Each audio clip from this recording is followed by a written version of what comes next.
নমস্কার, ইতি রান্নাঘরে সকলকে স্বাগত। আশা করি সবাই ভালো আছেন, সুস্থ আছেন।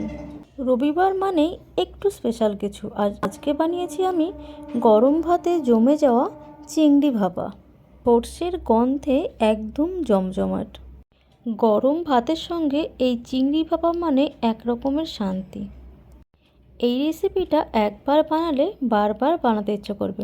চলুন দেখে নেওয়া যাক আমি রেসিপিটা কিভাবে করেছি, সেটাই দেখাবো আজকে ভিডিওতে। এই রেসিপিটা করার জন্য প্রথমে আমি 2 চামচ মতো পোস্ত আর সাদা সর্ষে অনেকক্ষণ জলে ভিজিয়ে রেখেছিলাম। তারপর এগুলোকে পেস্ট করে নেব একসঙ্গে।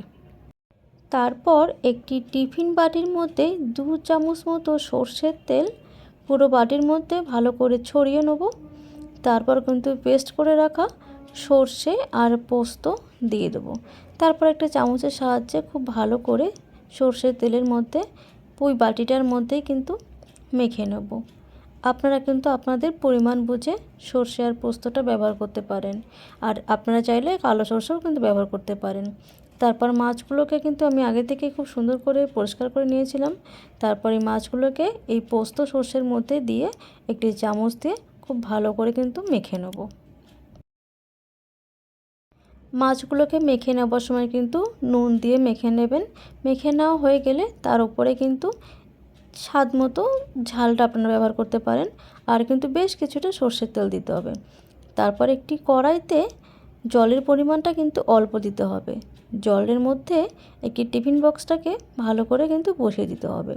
জলটা বেশি দিলে কিন্তু টিফিন বক্সের মধ্যে ঢুকে যাওয়ার সম্ভাবনা থাকবে, তার জন্য কিন্তু জলের পরিমাণটা খুব কম দিলে ভালো হয়। এইভাবে কিন্তু আমি 10 মিনিট ভাপাতে রেখে দেবো। পুরো 10 থেকে 11 মিনিট আমি কিন্তু মাছগুলোকে দমে বসিয়ে দিয়েছিলাম। তারপর ঠান্ডা হয়ে গেলে আমি টিফিন বক্সটাকে তুলে নেব। এই রেসিপিটা করার সময় একটুখানি খেয়াল রাখতে হবে, গ্যাস বা ইন্ডাকশন যেটাতেই ইউজ করেন না কেন একদম কিন্তু লো হিটে করতে হবে। আমি কিন্তু এখানে ঠান্ডা হওয়ার পর টিফিন বক্সটাকে খুলে নিয়েছি, আর আপনারা দেখতেই পাচ্ছেন যে মাছগুলো কিন্তু খুব সুন্দর সিদ্ধ হয়ে গেছে আর কিন্তু তেল ছেড়ে দিয়েছে।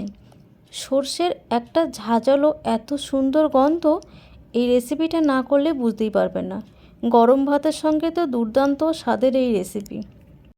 যে কোনো কাজ বা যে কোনো রান্না করতে করতে এই রেসিপিটা 2 মিনিটেই বানিয়ে ফেলতে পারবেন, কোনো রকম ঝামেলা ছাড়া। পরিবেশন করার জন্য চিংড়ি ভাপা রেডি। আমার এই রেসিপিটা কেমন লাগলো আশা করি সকলেই কমেন্টে জানাবেন। ভিডিওটিতে একটি লাইক এবং চ্যানেলটিকে সাবস্ক্রাইব করবেন। ধন্যবাদ। সবাই ভালো থাকবেন, সুস্থ থাকবেন। আবার আসবো অন্য একটি ভিডিও নিয়ে।